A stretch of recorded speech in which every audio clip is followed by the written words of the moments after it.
montagneux et des oliviers à perte de vue. Le charme de la Provence séduit les touristes pendant les vacances.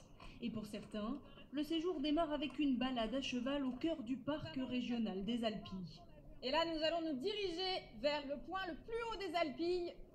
Ces clients ont déboursé 40 € pour 1h30 de randonnée équestre. C'est un prix très correct, très abordable. On se fait plaisir, ça faisait un petit moment qu'on n'était pas parti suite à la crise sanitaire. Le parc régional des Alpilles n'a pas encore retrouvé ses 600 000 touristes annuels, mais depuis quelques jours, les vacanciers sont de retour. On commence à avoir pas mal de réservations. Comparé à la semaine dernière, on va dire qu'on est à plus 30%, ouais. À quelques kilomètres de là, le village de Saint-Rémy de Provence, où le soleil a rempli les terrasses. Vous voulez boire quelque chose pour commencer? Et une seule envie pour certains, ne pas se restreindre sur les dépenses. Avec l'hôtel, peut-être les restaurants, alors après ça c'est pour nous, mais entre 500 et peut-être 600 €. On profite. Oui, non, il n'y a pas de limite, enfin, on ne s'est pas donné un budget fixe. Une aubaine pour le patron de ce restaurant de 250 couverts. Les clients sont là, je suis bien à l'intérieur qu'à l'extérieur.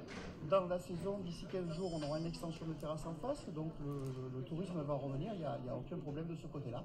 Dans les ruelles de Saint-Rémy de Provence, une clientèle française plutôt locale et quelques très rares étrangers comme cette famille espagnole. On peut enfin voyager à l'étranger. Et même s'il y a encore quelques restrictions, on compte bien profiter de votre beau pays. Dans cet hôtel-là non plus, la clientèle étrangère n'est pas encore revenue. Mais malgré l'absence des Anglais et des Américains, les réservations repartent à la hausse. On est aux alentours, je pense, entre 65 et 70% d'occupation pour ces vacances scolaires. Les réservations se font beaucoup en dernière minute, donc on attend de voir la fin des vacances, mais c'est de bon augure pour le moment. Après 2 années maussades, les professionnels du tourisme espèrent une éclaircie. Chaque année, hors crise sanitaire, les Alpilles attirent 1,5 million de vacanciers.